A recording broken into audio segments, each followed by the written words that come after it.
పట్టణంలోని మంచినీళ్ల బావి చౌరస్తా వద్ద మాజీ ఉప ప్రధాని బాబు జగజీవన్ రావు 31వ వర్ధంతి సందర్భంగా ఆయన చిత్రపటానికి పూలమాలలు వేసి ఘనంగా నివాళులు అర్పించారు.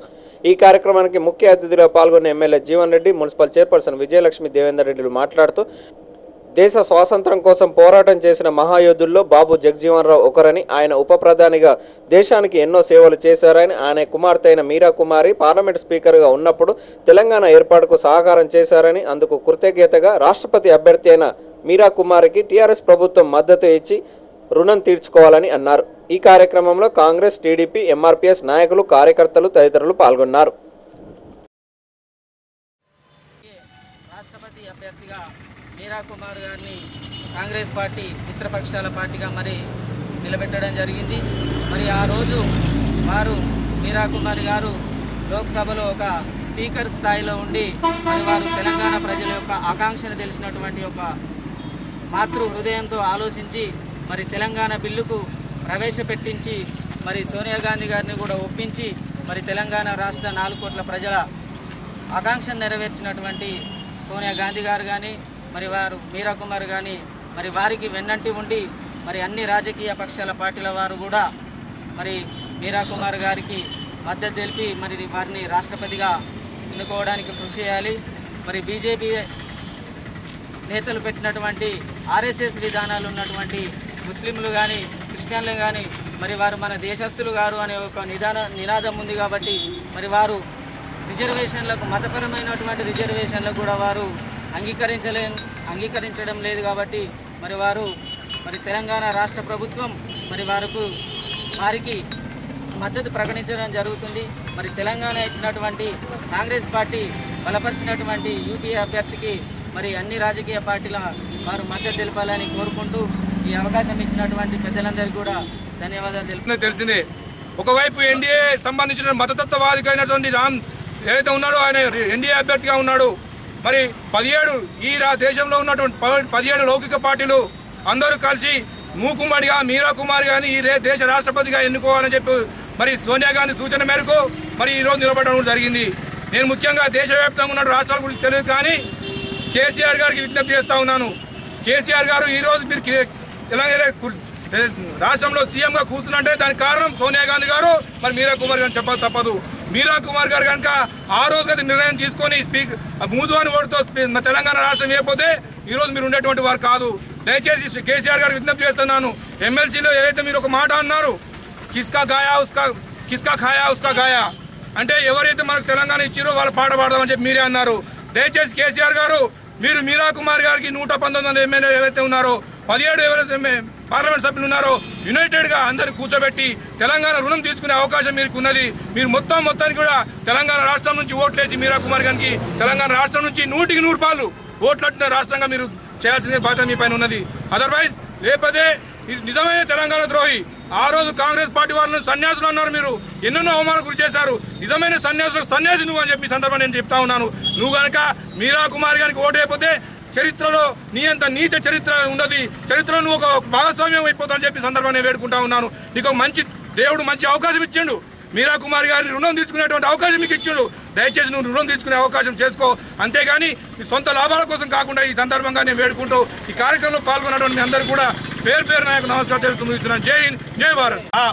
దళితులైనటువంటి మహారాష్ట్రకు చెందినటువంటి హోంశాఖ మంత్రి సుశీల్ కుమార్ షిండే గారు ఆనాడు తెలంగాణ వాదాన్ని బలంగా పార్లమెంట్లో వినిపిస్తే మీరా కుమార్ గారు దాన్ని ఆమోదించడం జరిగింది. నేటికి ఈ రాష్ట్రంలో ఉన్నటువంటి దళితుల మీద అనేకమైనటువంటి దాడులు జరుగుతూ ఉన్నాయి.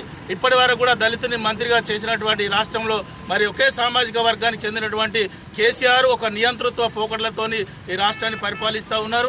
ఈ దేశంలో ఉన్నటువంటి అనేకమైనటువంటి దళిత మేధావులను ఒకవైపు రామ్నాథ్ కోవింద్ గారిని, అదేవిధంగా మీరా కుమార్ గారిని, అది ఏ పార్టీ అయినా అని కూడా దళితుల్లో ఉన్నటువంటి మేధావి వర్గాన్ని భారతదేశంలో ఉన్నటువంటి అన్ని రాజకీయ పక్షాలు కూడా ఒకవైపు కీర్తించే స్థాయిలో ముందుకు తీసుకువెళ్తూ ఉంటే మాత్రం ఈ రాష్ట్రంలో ఉన్నటువంటి ఒక నియంతృత్వ పరిపాలన చేస్తున్నటువంటి కేసీఆర్ గారు మాత్రం ఈ రాష్ట్రంలో ఉన్నటువంటి దళితుల మీద అనేకమైనటువంటి దాడులు జరుగుతున్నాయి.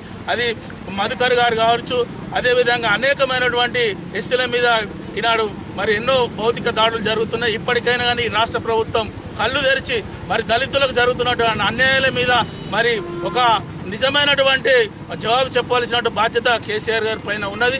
ఏది ఏమైనప్పటికీ కూడా భారతదేశంలో ఉన్నటువంటి ఆయన చేసినటువంటి సేవలు మరి భారత జాతి మర్చిపోదని చెప్పి 1986 సంవత్సరంలో జూలై 6వ తారీఖు నాడు వారు ఈ లోకం నుంచి శాశ్వతంగా మరి పరలోకానికి వెళ్ళారు. బాబు జగ్జీవన్ యొక్క ఆశయ సాధన కోసం ఇప్పుడున్నటువంటి దళిత మేధావి సంఘాలు కూడా అందరూ కూడా మరి ఆలోచన విధానం ప్రకారంగా ముందుకెళ్ళాలని చెప్పి మరొకసారి దళిత మేధావులందరూ కూడా మనస్ఫూర్తిగా కృతజ్ఞతలు తెలియజేస్తూ ఈ కార్యక్రమం బాబు జగ్జీవన్ రావు గారు అతి చిన్న వయసు నుండే స్వతంత్ర ఉద్యమంలో చురుకుగా పాల్గొని అనంతరం స్వతంత్రం వచ్చిన తర్వాత వాళ్ళు చిన్న వయసులోనే ఎమ్మెల్యేగా గెలుపొందడం, అనంతరం కేంద్ర ప్రభుత్వంలో రవాణా, రక్షణ, రైల్వే శాఖ మంత్రిగా అనేక పదవులు, హోంమంత్రిగా, భారత ఉప ప్రధానిగా చేసినారు. అదేవిధంగా భారతదేశంలో ఆహార కొరత ఏర్పడినప్పుడు వారు హరిత విప్లవాన్ని ప్రవేశపెట్టి ఆహారాలు మిగిలే విధంగా కూడా చేసినారు. అదేవిధంగా డాక్టర్ బాబాసాహెబ్ అంబేద్కర్ గారు దళితులకు ప్రవేశపెట్టిన రిజర్వేషన్లను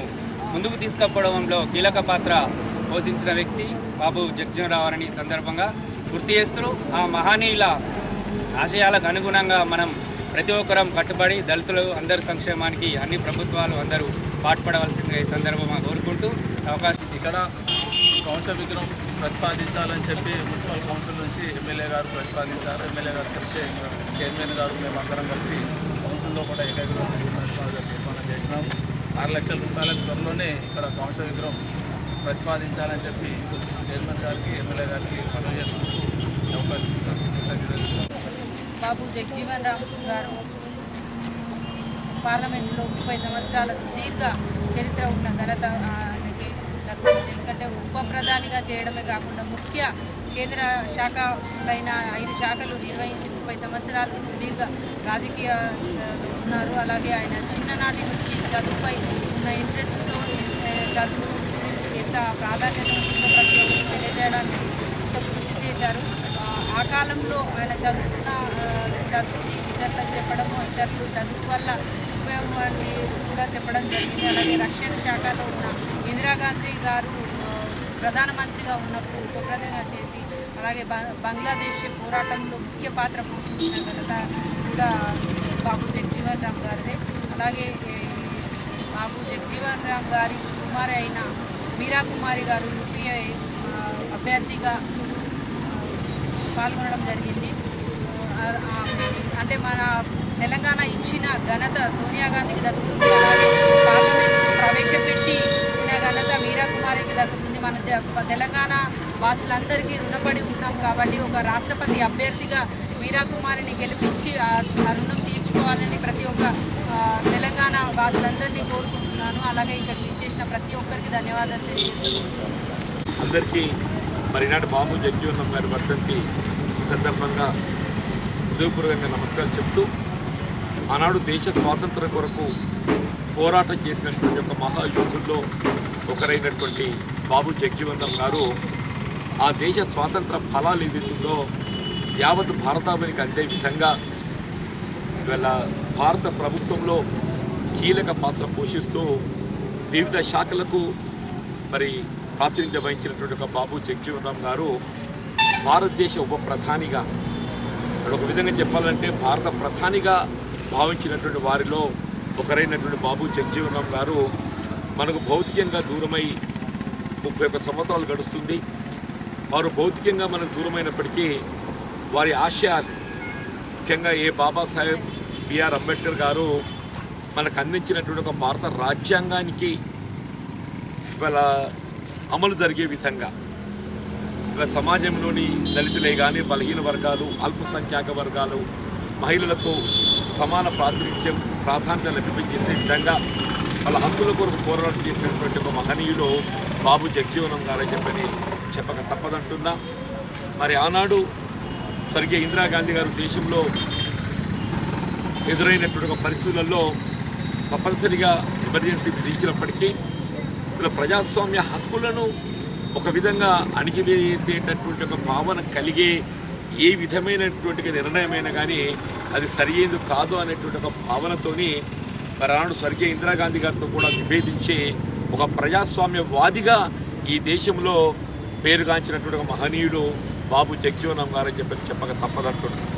మరి అటువంటి ఒక ప్రజాస్వామ్యవాది మరి బాబు జగ్జీవన్ గారి కూతురు మీరా కుమార్ గారు ఏదైతే ఉన్నదో ఇవాళ కాంగ్రెస్ పార్టీలో గతంలో 5 పర్యాయాలు పార్లమెంట్ సభ్యురాలిగా కేంద్ర మంత్రిగా ముఖ్యంగా లోక్సభ స్పీకర్గా ఏదైతుందో ఇలా తెలంగాణ రాష్ట్ర ఏర్పాటు కల సాకారం కావటంలో ప్రధాన భూమిక పోషించింది మరి మీరా కుమార్ గారు అని చెప్పక తప్పదని చెప్పండి.